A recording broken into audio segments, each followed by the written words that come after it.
आप में से कितने लोग हैं जो बहुत एक्साइटेड हैं आज के सेशन को लेकर के? तो अब मैं जैसे ही आपको नाम बताऊंगा उनका, जो हमारे आज के गेस्ट हैं, तो आपका जो एक्साइटमेंट लेवल है वो और बढ़ जाएगा। ये बताने से पहले कि गेस्ट कौन है, मैं आपको थोड़ा सा बताता हूं यूट्यूब के बारे में। यूट्यूब में क्या है कि पूरे वर्ल्ड की अगर बात करी जाए तो करोड़ों चैनल्स हैं जो अलग अलग जॉनर्स में हैं, अलग अलग कैटेगरीज में हैं। उसमें से दो बड़ी कैटेगरीज हैं, मोटिवेशन और एजुकेशन।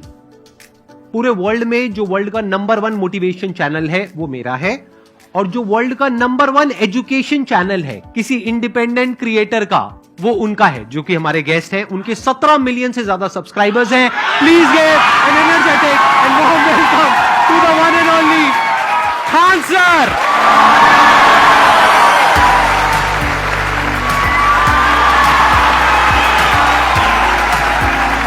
क्या हाल चाल जी, कैसे हैं आप?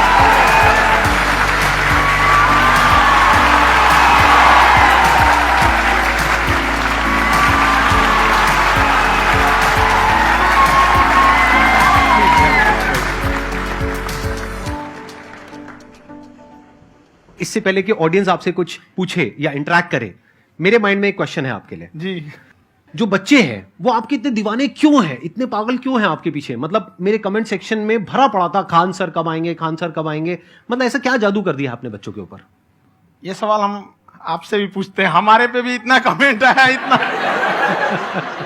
मेरे तो ऑफिस में लोग चले आए कि सर कब जा रहे हैं। अच्छा। क्योंकि हम लोग का तो एग्जैक्ट है, वही पढ़ाना है। हाँ।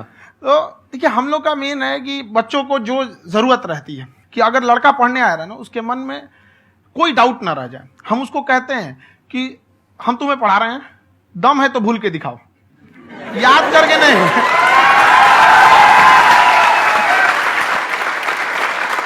प्लस आप जिस प्राइस पॉइंट पे पढ़ा रहे हैं, आई थिंक वो सबसे कम है, वो बहुत ही कम है। सर, ये जो फीस का कल्चर है, ये हमारा इंडियन कल्चर नहीं है। हमारा इंडियन कल्चर गुरु दक्षिणा है, उस हिसाब से वो सही है। ऑक्सीजन जैसे जिंदगी के लिए जरूरी है, वैसे एजुकेशन जरूरी है। कोई ये नहीं कह सकता है कि पैसे की वजह से वो खान सर के यहां से लौट गया। क्या बात।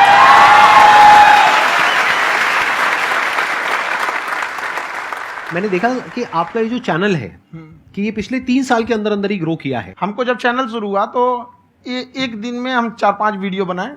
एक हमको कुछ आता, आज भी नहीं आता इतना, तो हम देख के कैमरा वैमरा तो हम कंफ्यूज हो गए, बाप रे। तो हम एक ही दिन में वीडियो शूट किया, पढ़ाने वाला टॉपिक था हमको। उसके बाद कभी वीडियो ही नहीं, 6-7 वीडियो एक ही बार शूट कर लिए। और एक जो थे जिनका कैमरा वगैरह था, मेरे पास कैमरे भी नहीं थे उस टाइम, और कैमरा 35,000 का था, तो 6 महीना इसी में लग गया। जो 35,000 इसी में फंस जाएगा। तो उनके कैमरे से शूट किए, उन्होंने कोई चार्ज लिया, उसके बाद हम छोड़ ही दिए। लॉकडाउन लगा, तब हम कहें आप कैसे पढ़ाएंगे, वो तो 1 दिन 2 दिन करते करते अचानक लंबा हो गया। तब हमको याद आया कि ओहो, मेरा एक चैनल भी है वहां पे। तो उस समय उस पर लगभग 30,000 सब्सक्राइबर हो चुके थे। तो जैसे लॉकडाउन लगा तो उस पर पढ़ाना चालू किया, और पता नहीं क्या लोगों को पढ़ाई में इतना इंटरेस्ट आ गया कि आपका स्टाइल ऐसा है थोड़ा सा। आप आई थिंक पढ़ाई के साथ साथ में जो बीच बीच में आप थोड़ा बहुत छोड़ते रहते हैं ना, मतलब जो एंटरटेनमेंट चलता रहता है। ये बात हम देखिए, जब हम गुलाम थे ना, तो अंग्रेजों ने एक चाल चला था कि भारत को हम फिजिकली गुलाम रखेंगे 100-200 साल, मेंटली 1000 साल कर देंगे। उन्होंने पढ़ाई का मॉडल चेंज कर दिया। उन्होंने ऐसा डिजाइन किया कि टीचर की रिस्पॉन्सिबिलिटी है वो पढ़ा के चला जाए। टीचर की रिस्पॉन्सिबिलिटी यहां खत्म नहीं हो जाती। पढ़ाना तो कोई भी पढ़ा सकता है, टीचर की इससे बड़ी रिस्पॉन्सिबिलिटी होती है उसे समझाना। वो समझा कि नहीं समझा।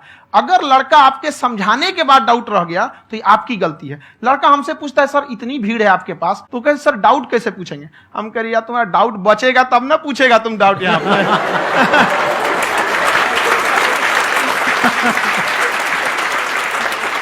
कॉन्फिडेंस नेक्स्ट लेवल है खान सर का, मानना पड़ेगा। और शायद यही वजह है इनकी जो ग्रोथ है उसका।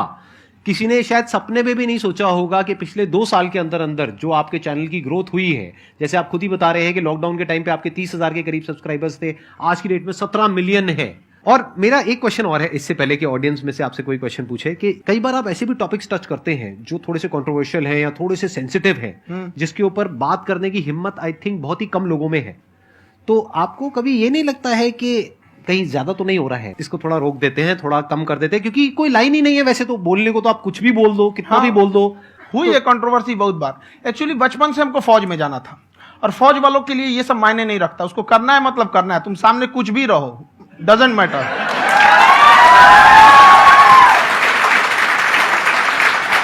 और मैंने YouTube पे देखा कुछ वीडियोस में कि आपका जो इंस्टीट्यूट है वहां पर आज से कुछ साल पहले कुछ बम गिरे थे। हाँ, कुछ गिरे थे, कुछ तो बहुत सॉलिड जगह गिरा था, फटा नहीं वो। मतलब आपके आसपास। हाँ, बम को भी पता है कि टीचर की इज्जत किया जाता है। क्या बात है, क्या बात है। मैं समझ पा रहा हूं कि ये आपके अंदर जो एटीट्यूड है ये कहां से आ रहा है, क्योंकि आप बचपन से ही फौज में जाना चाहते थे, तो आप जंग के मैदान में ही खड़े हैं एक तरीके से। बस फर्क ये है कि आपके हाथ में कलम है, हथियार ना हो करके। हथियार से एक आदमी की जान जा सकती है, हाँ। कलम से बहुत ताकत होता है। शिक्षा एक ऐसा हथियार है ना, हर कुरीतियों से लड़ सकता है, हर तरह की समस्याओं से। और ये एक ऐसा हथियार है, मेटल डिटेक्टर में भी नहीं पकड़ाता है।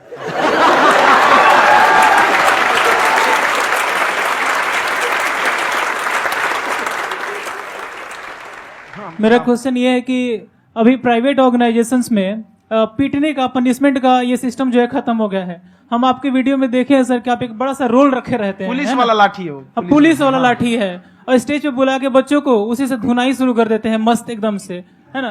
तो सर मतलब कि बच्चे मतलब कि डरते नहीं हैं आपसे, और इस तरीके से कैसे कनेक्टेड हैं आपसे, है ना। और एक और क्वेश्चन सर, यूपीएससी का जो आप अपना बैच स्टार्ट करने वाले हैं, ठीक है, उसके बारे में बताइए सर, क्योंकि मुझे मतलब कुछ इशू करना है सर, ठीक है। और संदीप सर को देख लिए, मेरा तो वैसे ही हो जाना है।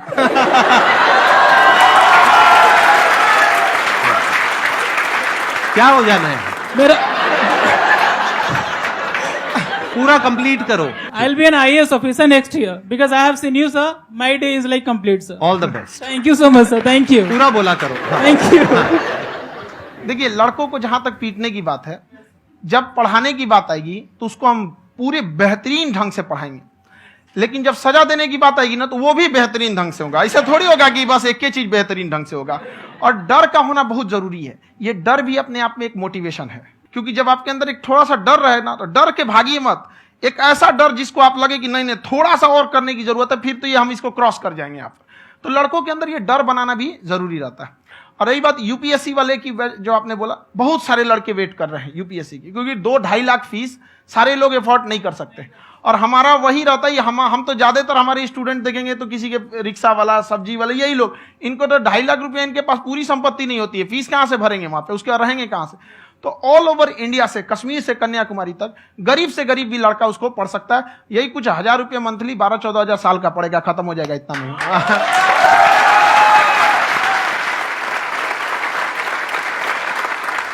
ये जो डंडे वाली बात इन्होंने कही, ये सच है? मतलब आप हाँ, सच में एक डंडा रखते हो? पुलिस का ही है वो। और मारते हो? हाँ, कि मतलब अगर कोई लड़की छेड़ता है या ऐसा कोई भी उल्टा पुल्टा काम पढ़ाई करता लिखाई है, कुछ भी गलती करेंगे तो पिटाएंगे वो। यहाँ पे कैमरे पे ऑन कैमरा जैसा भी रहे, कुछ भी पिटाना तो उनको फिक्स है। एक तो कोई मतलब विधायक जी थे, उनके लड़का को पीट दिए, तो चला दल बल लेके अपना वहां पे। उसने घर पे नहीं बताया था कि सर ने पीटा है, बस बोल दिया कोचिंग में पीटा है। बाद में पता चला हम पीटे हैं, तो उसके पिताजी मेरे सामने और पीटे।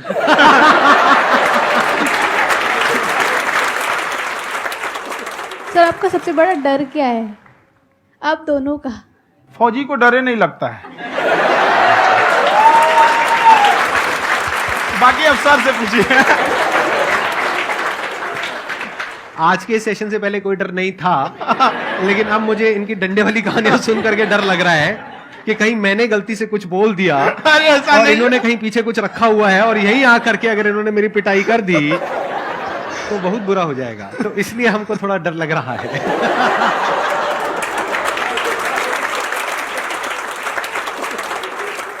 आपकी डेली कितने घंटे क्लासेस होती हैं?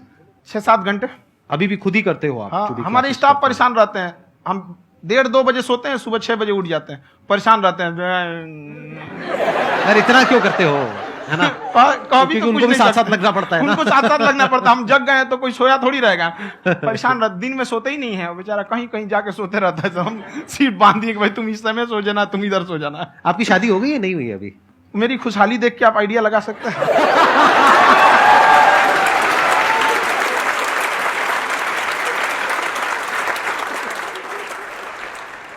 First of all I would like to say sir thank you so much to you and to your team कि आपने मुझे यहाँ आने का मौका दिया। एंड सर अब तक मैंने आपको सिर्फ फ़ोन या लैपटॉप में ही देखा है दोनों को, आज फर्स्ट टाइम लाइव देख रही हूँ तो बहुत अच्छा लग रहा है। तो मेरा क्वेश्चन ये है सर आपसे जब हम लाइफ में कोई डिसीजन लेते हैं कि हमें ये पर्टिकुलर चीज़ करनी है, और क्योंकि हम डिसीजन लेते हैं तो हमारी आदत है कि पहले हम 4 लोगों से पूछते हैं कि तू बता तेरी क्या राय है, तू बता तेरी क्या राय है। तो उनमें से अगर कोई हमें कह देता है कि ये बेकार डिसीजन है मत कर, तो हमारा माइंड कहीं ना कहीं डाइवर्ट होने लगता है और उसकी वजह से हम अपना डिसीजन चेंज कर देते हैं। तो मेरा क्वेश्चन ये है कि कैसे हम अपने डिसीजन पे स्टिक रहे, कैसे हम जो दूसरे के ओपिनियन है उनको अफेक्ट ना होने दें अपने ऊपर। दूसरे से सलाह लेने से पहले एक बार खुद उस पर रिसर्च कर लेना चाहिए, ताकि आप सामने वाला क्या सलाह दे रहा है आपको समझ में आना चाहिए। यहाँ पर ऐसा नहीं है कि कई बार ऐसे होते हैं कि दूसरे वाले को एक्सपीरियंस होता है, तो अगर आपको पहले से आइडिया है, उसके बारे में आप बेहतरीन ढंग से रिसर्च किए हैं कि क्या इसमें प्लस पॉइंट है क्या निगेटिव है, उसके बाद आप किसी से सलाह लेने जाइए। ये नहीं कि मन में आया सीधा बता गड़बड़ा जाएगा। तो वहाँ पे पहले आपको R&D करना पड़ता है, समझ में आया कि नहीं। और जिंदगी हो या गाड़ी, जीतेगा वही जो टाइम पे गियर चेंज कर रहा है। तो डिसीजन चेंज करना बहुत ज्यादा गलत नहीं है। इन्होंने बहुत अच्छी बात कही है और मैं इसी बात में थोड़ा सा और ऐड ऑन करूंगा कि ये जो आपने कहा ना कि अपने डिसीजन पे स्टिक कैसे रहें, ये कोई अच्छी क्वालिटी नहीं है, क्योंकि टाइम टू टाइम आपको अपने डिसीजंस को चेंज करना होता है। जैसे आपने 4 लोगों से डिस्कस किया, कोई इंसान कुछ पॉजिटिव बोल रहा है, कोई नेगेटिव बोल रहा है, उससे फर्क नहीं पड़ना चाहिए। डिपेंड ये करता है कि वो जो बोल रहा है उसका बेसिस क्या है। क्या वो किसी नॉलेज या एक्सपीरियंस के बेस पे बोल रहा है या ऐसे ही कुछ भी बोल रहा है? ऐसे ही बोल रहा है तो फिर उसकी बात पे ध्यान क्यों दे रहे हो? अगर किसी नॉलेज या एक्सपीरियंस के बेस पे बोल रहा है, फिर चाहे वो पॉजिटिव बोल रहा है चाहे नेगेटिव बोल रहा है, दोनों ही मायने रखता है। उसके बाद में रिसर्च करनी है और फिर रिसर्च करने के बाद में फाइनल डिसीजन अपना खुद का होना चाहिए। अब वो डिसीजन उससे अलग भी हो सकता है जो आपने पहले लिया था, और वो सेम भी हो सकता है। सर मेरा क्वेश्चन दोनों से है आपसे, how to deal procrastination and laziness. हमारा ब्रेन है ना, ये बहुत आलसी टाइप का है, इसको आराम खोजना पसंद है। अब थोड़ा सा भी अब इसको आराम की ओर लेके चले गए ना तो फिर उधर ही रहेगा। आप सोचेंगे 10 मिनट आराम कर लेते हैं ना, तो 10 मिनट 2 घंटा बना देगा। उसको टॉर्चर कीजिए, चल 10 मिनट बाद में। उसको आप उस पर हावी मत, वो कह रहा है कि हमको आराम चाहिए, आपको हाँ आराम मिलेगा, पहले काम फिर मिलेगा आराम। तो आप उसके हिसाब से मत चल। आपका मन कर रहा है थोड़ा सा देख लेते हैं, कोई नोटिफिकेशन आया, आप कोई काम कर रहे हैं, क्यों पहले काम कर लीजिए, बाद में देखिएगा ना नोटिफिकेशन। आप हावी मत होने दीजिए यहाँ पे। अगर आप 5 मिनट भी थोड़ा सा लूज पड़े ना, थोड़ा सा कमर सीधा कर लेते हैं, 2 घंटा बर्बाद कर दिया आपको। हावी मत होने दीजिएगा उसको अपने ऊपर। प्रोक्रेस्टिनेशन को तोड़ने का एक ही तरीका है, सबसे छोटे लेवल पे ले जा करके उस गोल को तोड़ दो। यानी वो गोल बहुत बड़ा है, उसको ब्रेक डाउन करो, उसके सबसे पहले स्टेप पे आ जाओ कि उसको अचीव करने का सबसे पहला स्टेप क्या है। जैसे गाड़ी चलाना सीखना है, उसका सबसे पहला स्टेप क्या है। अगर घर में कोई नहीं है सिखाने वाला या सिखाने वाली, तो बाहर जा करके जो गाड़ी का ड्राइविंग स्कूल है उधर जा करके पैसे दे दो। अब फंस गए ना तो फंसा दो अपने आप को। दिमाग ये लगाओ कि अपने आप को कैसे फंसाया जाए। जब हम फंस जाते हैं ना तो फिर हमको वो काम करना ही पड़ता है। Then there is no looking back. जब तक आप सोच रहे हो तब तक सोच रहे हो, उसको बोलते हैं पैरालिसिस ऑफ एनालिसिस, कि आप सोचते चले जा रहे हो अपने माइंड में, मैं ये करूंगा वो करूंगा वो करूंगा वो करूंगा, और प्रोक्रेस्टिनेट हो रहा है, वो चीज टलती चली जा रही है। तो उसको छोटे से छोटे लेवल पे ब्रेक डाउन करके उसको कर दो, दैट इज नंबर 1। और जैसे ही करना शुरू करते हो, कोशिश करो कि उसको जब तक कि आप सही से नहीं कर लेते हो उसको छोड़ना नहीं है, तो आपकी लेजीनेस भी खत्म हो जाएगी। कई लोगों को तो हमने देखा है जो सप्ताह में कुछ भी नहीं करता, वो भी संडे को आराम कर रहा है।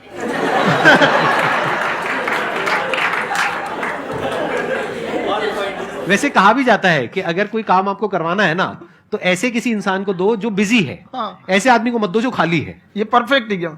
किसी को भी आप देखिएगा जिसको आप कहते हैं कि मतलब थोड़ा ठीक ठाक आप समझते हैं कि नहीं ये बहुत आगे निकल, वो एक काम को खत्म करने के बाद कभी आराम नहीं करेगा। एक काम खत्म हुआ उसको लगेगा हाँ एक खत्म हो गया, अब दूसरा करना चाहिए। और वही जिसको देखिएगा एक खत्म हो गया और आराम करना चाहिए, कभी नहीं, लाइफ में आखिरी सांस तक। सर यहाँ पे सब हिंदी में पूछते हैं, इंग्लिश में पूछते हैं, मैं भोजपुरी में पूछूं? जौन भाषा ठीक लगे तोने में पूछ दो। हाँ सर।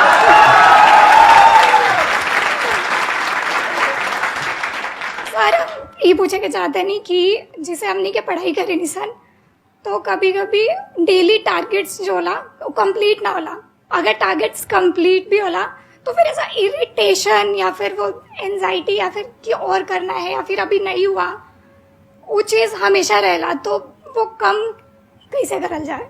देखिए टारगेट्स को ना हम लोग को एक अपने हिसाब से पहले फिट करना चाहिए। ऐसा नहीं कि दूसरे किसी इंसान को देख के हम टारगेट फिट कर ले। कोई लड़का 8 घंटा पढ़ रहा है, कोई पहली बार अभी पढ़ना ही चालू किया, उसको देख के 8 घंटा पढ़ेगा तो पढ़ाई छोड़ देगा। तो आप अपनी क्षमता के हिसाब से देखिए कि आप कितना पढ़ सकते हैं। अगर आपने एक घंटे को बना लिया कि हम 1 घंटा पढ़ सकते हैं, अगले 1 हफ्ते तक उसको सस्टेन रखिए। जिम में कैसे करते हैं लोग, पहले दिन उठा लीजिएगा 1 क्विंटल तो हार्ट अटैक हो जाएगा। तो वो धीरे धीरे टारगेट सेट कीजिए और अपनी क्षमता को भी देखिए। हर इंसान की क्षमता अलग है। कंगारू को देख के हाथी छलांग मारेगा, पैर तोड़ के बैठ जाएगा।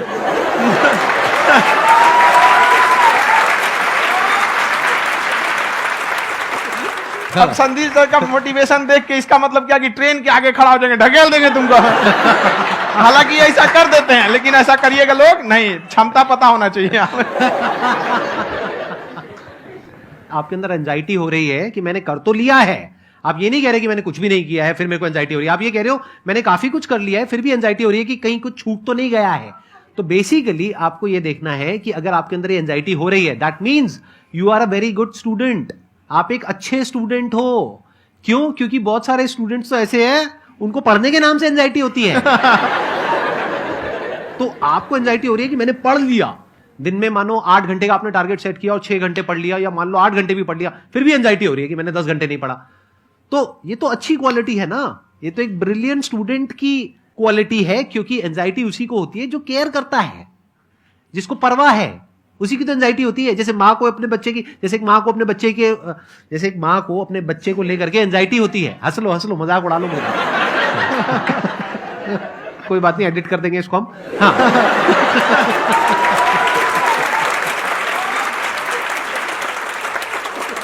जैसे एक माँ है, उसको अपने बच्चे को लेकर के एंजाइटी होती है, थोड़ी सी भी तबियत खराब हो जाए उसको एंजाइटी होती है, चाहे बच्चा ठीक भी है, डॉक्टर को नहीं होती है। क्यों? क्योंकि माँ को उस बच्चे से प्यार है। तो दैट मीन्स कि आप अपनी पढ़ाई को लेकर के सीरियस हो, इस वजह से आपके अंदर एंजाइटी हो रही है, विच इज नॉर्मल। जहां पर प्यार मोहब्बत होती है वहां पर थोड़ी बहुत एंजाइटी तो होती ही है ना। समझ रहे हो ना मैं क्या कहना चाह रहा हूं? आप लोग समझ रहे हो ना मैं कहां जा रहा हूं? जब वो किसी और से बात करती है तो एंजाइटी होती है ना।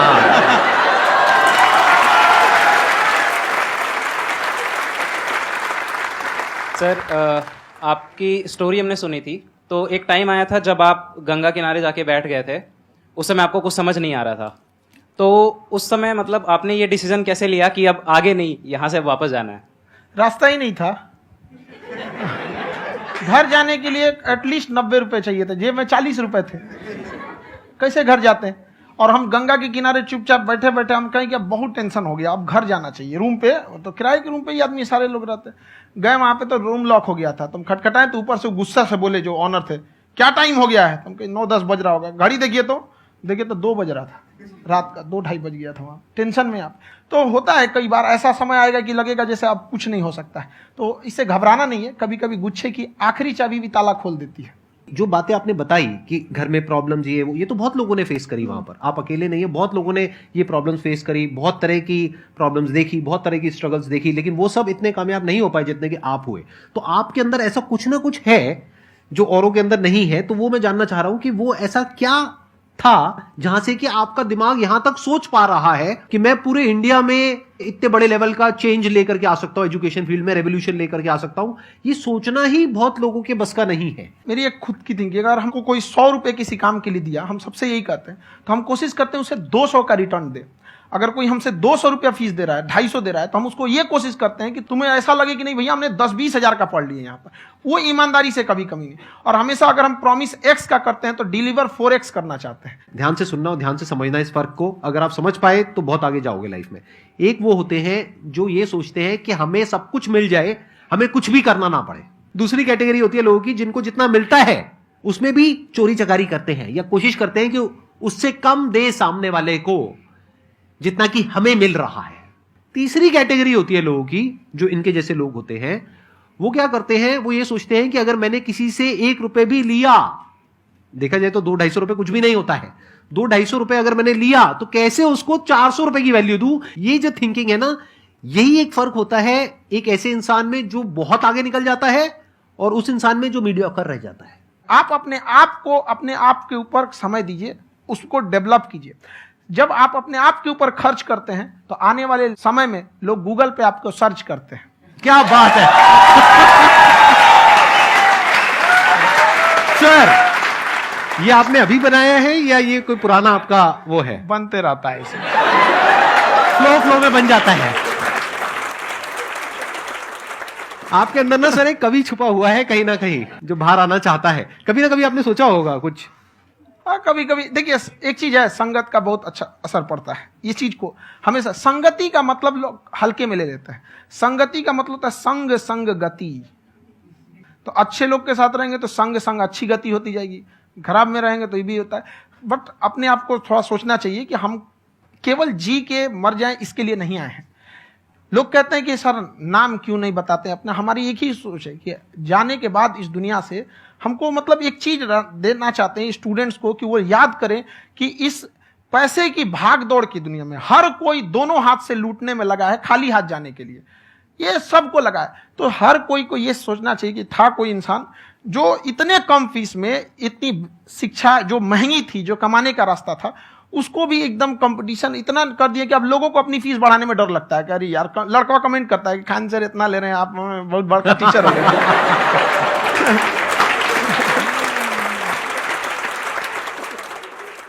खान साहब की एक क्लिप है, ये समय और समझदारी में बहुत फर्क होता है। अगर समय रहते समझदारी आ गई तो इंसान कामयाब हो गया, लेकिन अगर समय चला गया फिर समझदारी आई फिर तो बेकार है। तो सर मतलब कुछ आपको ऐसी चीज़ लाना चाहिए जो मतलब बच्चों जो तैयार हो रहे हैं उनको ये चीज़ें मतलब एंड टाइम पे दिखे। समझ रहे हैं आप मेरी बात? नहीं समझ?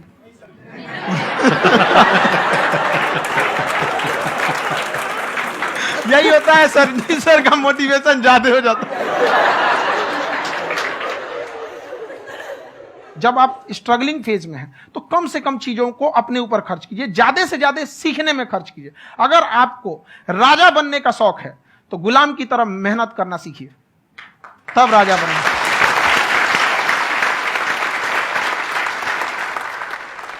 ये दुख, ये दर्द, ये सब तेरे अंदर है। तू अपने बनाए इस पिजड़े से बाहर निकल के देख, तू अपने आप में एक सिकंदर है।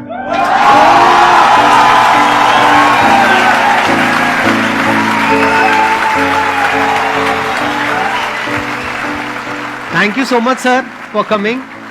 बहुत मजा आया मेरे को आपके साथ में इंटरेक्ट करके। आई एम श्योर आप लोगों को भी बहुत मजा आया होगा।